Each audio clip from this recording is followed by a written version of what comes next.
Assalamualaikum warahmatullahi wabarakatuh. Yang terhormat Budara selaku Guru Bahasa Indonesia kelas 10 IPA 4. Perkenalkan, nama saya Mirza Akbar Yazid dari kelas 10 IPA 4 absen 21.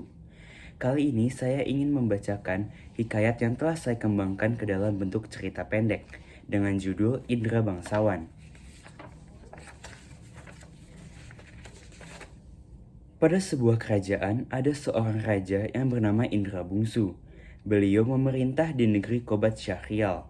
Setelah berapa berkuasa di kerajaannya, ia tidak memiliki keturunan. Sampai pada akhirnya, ia menyuruh orang untuk membaca doa kunut dan bersedekah kepada fakir dan miskin. Setelah berusaha dengan berdoa dan bersedekah, istrinya yang bernama Tuan Putri Siti Kendi pun hamil.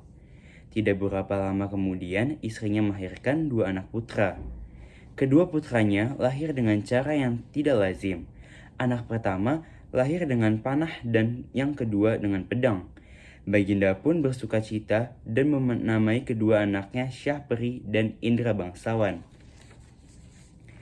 Ketika kedua anak Baginda menginjak usia 7 tahun, keduanya diperintahkan untuk pergi mengaji kepada Mualim Sufyan. Sesudah mengaji, mereka diperintahkan untuk mengaji kitab usul, fikih, hingga ilmu tafsir. Setelah sekian lama, mereka juga belajar ilmu senjata, ilmu kebijaksanaan, dan taktik peperangan. Hal ini membuat Baginda bimbang, tidak tahu siapa yang layak menggantikannya di dalam negeri karena kedua anaknya sama-sama gagah. Baginda pun mencari cara dan anaknya menceritakan kepada kedua anaknya bahwa ia bermimpi dengan seorang pemuda yang berkata kepadanya, "Siapa saja yang dapat mencari bulu perindu dan mampu memilikinya, dia adalah orang yang layak menjadi raja." Setelah mendengar kata-kata ayahnya, Syahperi dan Indra Bangsawan pun pergi mencari bulu perindu itu. Mereka masuk dan keluar hutan, naik dan turun gunung, masuk rimba keluar rimba menuju ke arah matahari hidup. Pada suatu hari, hujan turun dengan angin ribut, topan, badai, gilap gulita, dan pandangan pun menjadi terbatas. Syahperi dan Indra Bangsawan pun terpisah karena badai itu. Setelah reda, mereka pun saling mencari satu dengan yang lain. Syahperi akhirnya menyadari jika dirinya sudah terpisah dengan saudaranya, Indra Bangsawan. Ia pun menyerahkan nasibnya kepada Allah Subhanahu wa Ta'ala dan tetap melanjutkan perjalanan.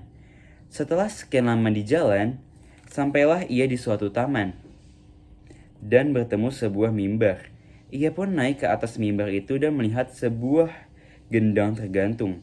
Gendang itu pun dibukanya dan dipukul. Tiba-tiba ia mendengar seorang yang melanggarnya memukul gendang itu. Lalu diambilnya pisau dan disobeknya gendang itu. Dari sobekan tersebut, keluarlah Putri Ratnasari dari dalam gendang.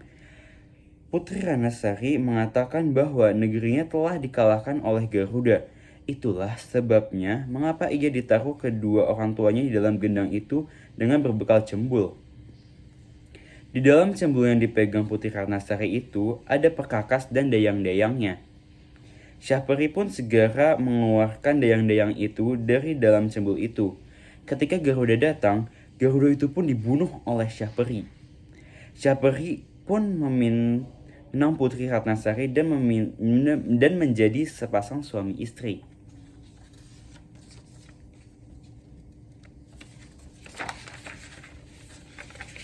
Di lain daerah, Indra Bangsawan pergi mencari keberadaan saudaranya. Ia pun sampai di suatu padang yang luas. Ia kemudian masuk ke dalam sebuah gua yang ada di padang itu dan bertemu dengan seorang raksasa. Raksasa itu kemudian menjadi neneknya dan menceritakan bahwa Indra Bangsawan sedang berada di negeri Anta Berantah yang dipimpin oleh Raja Kabir. Raja Kabir sendiri takluk kepada Buraksa dan akan menyerahkan putrinya, Putri Kemalasari, sebagai upeti. Hal terpaksa dilakukannya karena jika tidak negeri itu akan dibinasakan oleh Buraksa. Raksasa itu pun berkata bahwa Raja Kabir sudah mengatakan bahwa siapa saja yang dapat membunuh Buraksa itu akan dinikahkan dengan anak perempuannya yang cantik itu. Kemudian di lain tempat, Putri Kemalasari menderita sakit mata misterius. Para ahli nujum mengatakan hanya air susu harimau yang beranak muda lah yang dapat menyembuhkan penyakit itu. Baginda pun memerintahkan, barang siapa yang dapat susu harimau beranak muda, maka ia akan menjadi suami dari putrinya. Setelah mendengar kata-kata Baginda, si hutan akhirnya pergi mengambil satu ruas buluh yang berisi susu kambing dan menyangkutkannya di pohon kayu. Ia pun duduk menunggu di bawah pohon itu. Seraya mengeluarkan sarung sakitnya. Kemudian datang 9 anak-anak raja meminta susu kambing yang dikira susu harimau. Indra bangsawan berkata susu itu tidak akan dijual dan hanya akan diberikan kepada orang yang bersedia jika kakinya ditempelkan besi hangat. Anak raja yang berjumlah 9 orang itu pun memberikan kakinya untuk ditempelkan Indra bangsawan dengan pesi panas. Dengan hati yang gembira, mereka mempersembahkan susu itu kepada raja. Tetapi Tatib berkata bahwa susu itu bukan susu harimau melainkan susu kambing. Sementara itu, Indra bangsawan sudah mendapat susu harimau dari raksasa dan menunjukkannya kepada raja. Tatib berkata, itulah susu harimau yang sebenarnya. Diperaskannya susu harimau itu ke mata Tuan Putri. Setelah 3 kali perasan oleh Tatib, mata Tuan Putri pun akhirnya sembuh. Setelah Tuan Putri sembuh, anehnya Baginda tetap bersedih. Kesedihan Baginda karena Baginda harus menyerahkan Tuan Putri kepada Buraksa. Apabila ingin seluruh rakyat selamat dari kemarahan Buraksa, Baginda sudah kehabisan cara bagaimana cara untuk mengatasinya. Sampai waktunya untuk menyerahkan Tuan Putri kepada Buraksa. Baginda berkata bahwa 9 anak raja bahwa yang mendapat jubah Buraksa akan menjadi suami putri. Untuk itu, nenek raksasa mengajari Indra bangsawan cara mendapatkan jubah tersebut. Indra bangsawan diberi kuda hijau dan diajari cara mengambil jubah Buraksa, yaitu dengan memasukkan ramuan daun-daunan ke dalam gentong minum Buraksa. Ketika Buraksa datang hendak mengambil putri, putri pun menyuguhkan makanan, buah-buahan, dan minuman pada Buraksa. Karena tergoda sajian yang lezat itu, tanpa pikir panjang, Buraksa menghabiskan semuanya, lalu meneguk habis air minum yang ada di dalam segentong. Tak lama kemudian, Buraksa pun tertidur. Indra bangsawan segera membawa lari putri dan mengambil jubah Buraksa, dan ketika Buraksa terbangun, Buraksa menjadi lumpuh akibat dari ramuan dedaunan-dedaunan yang ada di dalam air minumnya tadi. Tak lama kemudian, 9 anak raja pun datang.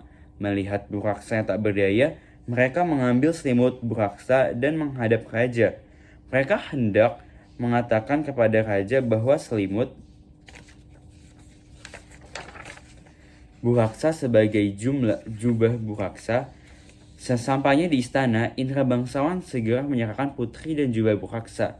Akhirnya, Indra bangsawanlah yang memenangkan sayembara yang diadakan oleh raja. Raja pun mengumumkan hasil pernikahan Indra bangsawan dan putri. Saat itu ke-9 anak raja datang. Mendengar pengumuman itu, akhirnya mereka memilih untuk pergi. Mereka malu kalau sampai niat buruknya berbohong diketahui raja dan rakyatnya. Sekian cerita Indra bangsawan dapat saya sampaikan. Apabila ada kekurangan, mohon dimaafkan. Terima kasih. Wassalamualaikum warahmatullahi wabarakatuh.